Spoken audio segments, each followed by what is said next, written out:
هاتووم بۆ لای سەرکەوت شەمس کێشەی چییە لەگەڵ هەرێمی کوردستان و حکوومەتی هەرێم و پارتی و بەتایبەت بنەماڵەی بارزانی. هاوپەیمانی هیوا لە بەغدا خەریکی من بلانێکردنین لەگەڵ ڕکابەرەکانمانە لە پارتی و لە یەکێتی. ئێوە ئەتانەوێت ببنە بەدیلی ئۆپۆزیسیۆن بەڕاست بەم لاوازیەوە چۆن ناتوانن؟ باڵێک یەکێتی خەریکی دروستکردنی حیزبی ساختەیە بۆ دزینی ئۆپۆزیسیۆن، پارتی بە ئەمان شێوە خەریکی دروستکردنی کاراکتەری ساختەیە بۆ دزینی ڕەنگی ناڕازی ئۆپۆزیسیۆن. ململانی ئێوە لەگەڵ پارتی چییە؟ بەتایبەت تۆ زۆر بە زمانێکی زبر و تند لەگەڵ بنەماڵەی بارزانی هاتووی. بارزانی فاسدێکە وەکو هەر فاسدەکانی تری سەرکردەکانی عێراق پێویستەکان ڕۆژ لە ڕۆژان دادگای بکرێت. هاوپەیمانی هیوا بەتەمای چییە؟ ئێمە یەک پۆستمان لە شێعەکانەوە نەکردو، یەک دینارمان لە شێعەکانەوە نەکردو، یەک گرێ بەسمان لەگەڵ شێعەکانان. بابەتی موچە و پرسی دارایی ئێوە چیتان کرد؟ هەوڵەکانتان گەیشتە چی؟ تأکید بن کە بەرزانی و هەرێمی کوردستان بەردەوام بە لە سوکاریکردن بە عێراق هەژدیهایە گێتە پێشەوە کە شەرعی مار بەدارەکە لەگەڵ عێراق.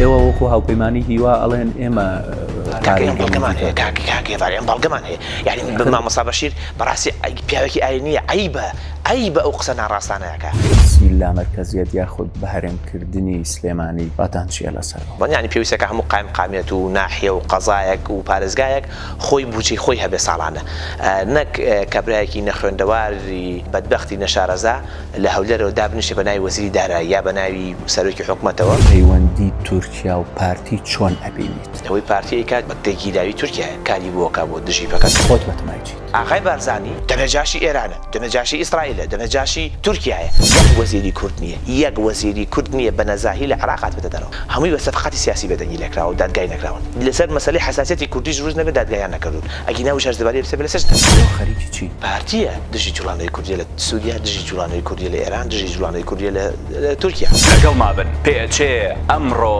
ڕۆژی دادگایی بێ.